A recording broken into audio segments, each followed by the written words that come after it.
ગાંધીનગરની ગિફ્ટ સિટીમાં દારૂ પીવાની દારૂની છૂટછાટની જે પરમિશન આપવામાં આવી છે ત્યારબાદ ડાયમંડ બુર્સમાં પણ આ જ રીતે છૂટછાટ આપવામાં આવે તેવી માંગ ઉઠી છે। ગિફ્ટ સિટીમાં દારૂની છૂટછાટ આપ્યા બાદ હવે ડાયમંડ બુર્સમાં પણ છૂટછાટની માંગ કરવામાં આવી છે।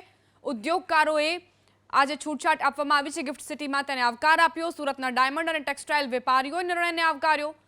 વિદેશી બાયરોને સુવિધા આપવા માટે આ નિર્ણય યોગ્ય ઠેરવ્યો છે। હીરા ઉદ્યોગકારો પણ વિદેશ જાય છે ત્યારે આલ્કોહોલ રોજિંદુ ચલણ છે તેવું કહેવું છે તેમનું। હીરા ઉદ્યોગકારોની આ નવી માંગ સુરત ડ્રીમ સિટીમાં પણ સરકારે આલ્કોહોલની છૂટછાટ આપવી જોઈએ। વિદેશી વેપારી આલ્કોહોલને વધારે પ્રાધાન્ય આપતા હોય છે।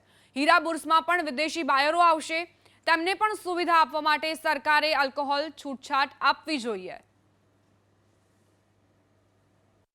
અવશ્ય, કેમ કે બહારગામ જ્યારે જતા હોઈએ ત્યારે કામ પછી અમે થોડું ક્લાયન્ટ સાથે કે કંઈ જઈએ, કંઈ ડિનર પર જઈએ કે કંઈ બી જઈએ તો એ લોકો આલ્કોહોલનું પ્રેફરન્સ પહેલાં માંગે છે કે કંઈ બી આપણને બી ઓફર કરે છે કે ભાઈ તમે કંઈ લો, કેમ કે એ લોકો માટે એ વસ્તુ રેગ્યુલર છે કે એ લોકો આ એન્વાયરમેન્ટમાં રહેલા છે પહેલેથી, અને એ લોકોને અહીંયા આપણે સુરતમાં એટ્રેક્ટ કરવા હોય, ડ્રીમ સિટીમાં લાવવા હોય તો એ લોકો માટે આ વસ્તુ બહુ ઇમ્પોર્ટન્ટ છે, કેમ કે આફ્ટર બિઝનેસ એ લોકો માટે કંઈ ટાઈમ સ્પેન્ડ કરવા માટે કંઈ વસ્તુ હોતું નથી। એટલે એ લોકો માટે બેસ્ટ પ્રેફરન્સ છે કે કોઈ એક ગ્લાસ વાઇન પીવે કે કોઈ બી ટાઈપનું આલ્કોહોલ કન્ઝ્યુમ કરે, કે એ લોકો માટે એક વસ્તુ એક રેગ્યુલર વસ્તુ છે, એવું કંઈ નથી કે એ લોકોને એ જોઈએ વસ્તુ એ હશે ડ્રીમ સિટીમાં તો બહુ હેલ્પફુલ થશે કે ફોરેન ક્લાયન્ટ્સને અહીંયા લાવવા માટે।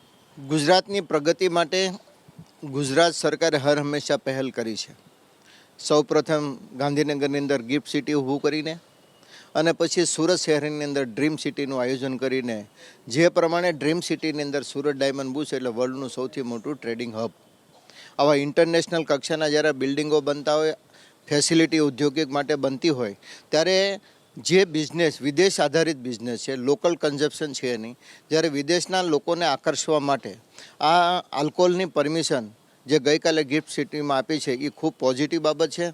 અને આવતા દિવસોની અંદર સુરત શહેરની અંદર જે એક રિક્વાયરમેન્ટ છે, ખાસ કરીને 7 સ્ટાર અને 5 સ્ટાર હોટલોની, આ હોટલોના માલિકો અહીંયા હોટલ પોતે કરવા માગે છે, પણ ડ્રીમ સિટીના એરિયાની અંદર સરકાર પહેલેથી અમને ખાતરી આપે કે તમે અહીંયા હોટલ કરો અને જે પ્રમાણે ગિફ્ટ સિટીની અંદર પરમિશન આપી છે એ જ પ્રમાણે અમે તમને અહીંયા પરમિશન આપશું, તો એક નવું એટ્રેક્શન ઊભું થશે। અને સાથે સાથે જે ઇન્ડસ્ટ્રીના બાયરો છે એમને અમારે જે ફેસિલિટી પ્રોવાઈડ કરવી છે એ પણ અમે એમને ફેસિલિટી પ્રોવાઈડ કરી શકશું। બિલકુલ, જેટલા બી વિદેશી બાયરો છે એ મેજર એ લોકોનું કામ 4 થી 5 વાગ્યા સુધીનું હોય છે।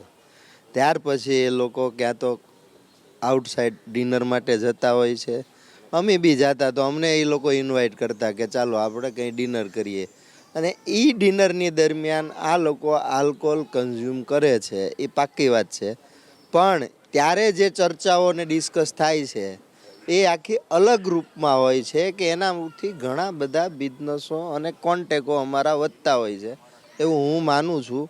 અને બીજું કે જો ગિફ્ટ સિટી ગાંધીનગરમાં આ પરમિશન મળી હોય તો સુરતને બી મળવી જોઈએ।